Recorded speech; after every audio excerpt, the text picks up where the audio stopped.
दोस्तों इस समय फिर हमको एक कॉल हुआ, फिर से हमको एक कोबरा का कॉल हुआ। कल भी हमको सेम साइज़ का ये कोबरा मिला था वाकड़ में, आज फिर से एक सेम साइज़ का कोबरा मिला है। और ये भी इस सीज़न का सांप है, लगभग 3 महीना इसका जो है, 3 महीने का सांप है ये। अभी पूरा का पूरा इसको बड़ा होने के लिए 2 साल लगेगा, लेकिन जैसे आपको पता है अंडे में से जब सांप निकलता है तो काटने के बाद भी उतना ही घातक है जितना बड़ा होता है। ये जहर से भरा हुआ है पूरा, लेकिन बिना मतलब के काटेगा नहीं, लेकिन अगर खतरा महसूस होगा तो काटेगा ज़रूर। तो इसको मैंने पकड़ा है, अभी इसको धीरे से बाहर निकालेंगे। ठीक है सर।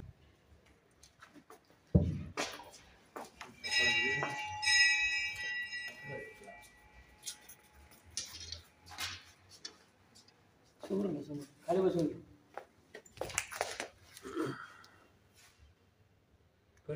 कसं काय ते नाग आहे म्हणून त्या स्किन बघितली माहित पडतो ना आपल्याला, आम्हाला माहित पडणार, तुम्हाला कधी माहित पडणार की त्याने फन काढलं तुम्हाला माहित पडलं असं नाही पडणार। आम्ही असा चेहरा बघितले ना, आम्हाला चेहरा बघितलं की लगेच माहित पडतो। आता हे धामाचा पिल्लू असता ना तर तिचा चेहरा छोटा आणि बॉडी मोठी असते मागवली।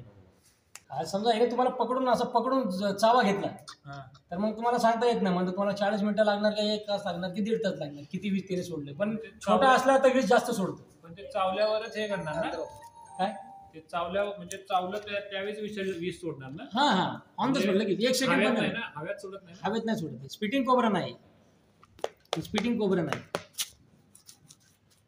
आता ह्या सीझनचा साप आहे, आता ऑगस्टमध्ये आता ह्याचा जन्म झाला हा, आता 3 महिन्यापासून आता हे, आता ह्याला कमीत कमी पूर्ण मोठा व्हायला 2 वर्ष लागेल आणि 3 वर्ष कंप्लीट झाले की हे तयार होते मीटिंग पिरियडसाठी।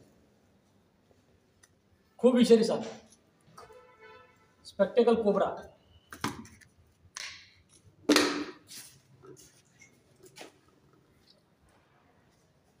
असं तुम्ही असं कधी बघितलं आणि त्याने फन नाही काढलं असेल ना, त्याचा चेहरा आणि बॉडी बघायची, चेहरा आणि बॉडी एकसारखी असं एका लाईनमध्ये असेल ना तर समजून जायचं की हे 100% नाग आहे। आणि ह्याच्या बॉडीवरती तुम्हाला कुठलाही तुम्हाला डिझाईन किंवा त्याच्यावरती लाईनिंग बिनिंग काहीच दिसणार नाही, पूर्ण प्लेन असेल।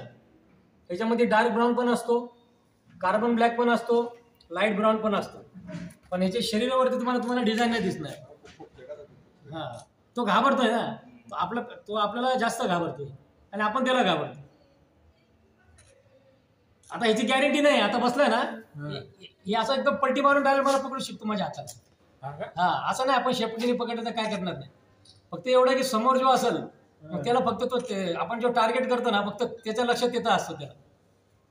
आणि मागं त्याला जो डिझाईन दिला आहे ते देवाने त्याला फक्त एक दुसरं जो परभक्षी आहे त्याला चकमासाठी दिला ते डिझाईन।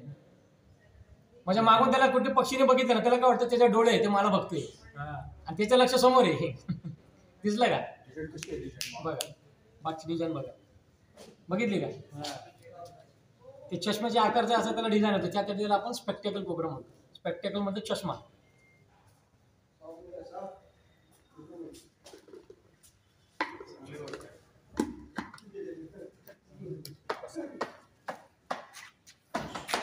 त्याला आपण सोडणार काय लागला, त्याला एंट्री करायला लागते ना फॉरेस्टमध्ये। फॉरेस्टमध्ये एंट्री करायला लागते, मग सगळ्या सापाची एंट्री असते। मग सोडणार कुठे? त्यांच्या एरियामध्ये सोडतो ना, आतमध्ये फॉरेस्ट एरियामध्ये। आपल्या इथं भरपूर एरिया आहे ना फॉरेस्ट एरिया। आता तुम्हाला कोणाला माहिती, आम्हाला माहिती। ते काउंट फॉरेस्ट त्यांच्या रजिस्टरमध्ये सगळे काउंट आहे, केवढे साप आहेत केवढे आहेत। हां, टोटल भारी डेटा आहे, तर ठेवावं लागतं ना, कारण हे वाईल्ड आहे ना, इलिगल काम आहे। म्हणजे आता समजा तुम्ही पकडत असता, तुम्ही पकडलाय, आता कुणाला माहित पडलं सर मित्र तुम्ही साप पकडाय घरी ठेवलाय, मग तुमच्यावरती गुन्हा दाखवली, तुमच्यावरती डायरेक्ट सापाची तस्करीचा केस लागेल। केस पण नील होत नाही, ती वन विभागाचा जो केस आहे ना हे नील होत नाही। सलमान खानचा अजून चालू आहे, एवढे पैसेवाला असून। बरोबर नशीब